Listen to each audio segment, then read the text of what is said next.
आपण पाहताय न्यूज 18 लोकमत आणि आता बातमी न्यूज 18 लोकमतच्या इम्पॅक्टची। कारण मनमाडचं पाणी संपलं होतं, नागरिकांचे प्रचंड हाल झाले होते आणि इथली भीषण परिस्थिती न्यूज 18 लोकमतनं सोमवारी दाखवली।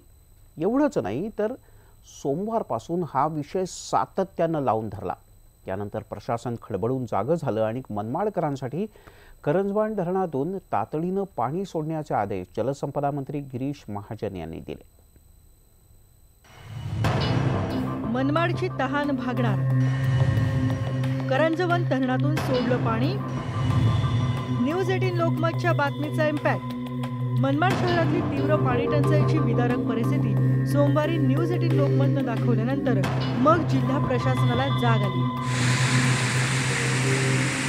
आणि आता मनमाडकरांसाठी करंजवन धरणातून पाणी सोडण्याचे आदेश जलसंपदा मंत्री गिरीश महाजन यांनी दिले।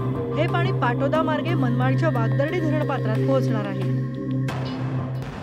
मनमाड शहरातले पाण्याचे स्रोत कोरडे पडले असून नागरिकांना तीव्र पाणी टंचाईचा सामना करावा लागतोय।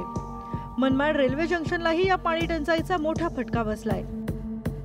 आता जे 2 जूनला पाणी सुटणार आहे तर ते पाणी साधारण या धरणामध्ये पोहोचायला 5 जून ही तारीख उजाडेल आणि आम्ही 6 जूनला आमचा सुरळीत पाणी पुरवठा मनमाड शहरामध्ये करू। करंजवन धरणातून सोडलेलं पाणी मनमाडपर्यंत पोहोचेपर्यंत पाणी चोरी होण्याची भीती सुद्धा वर्तवली जाते।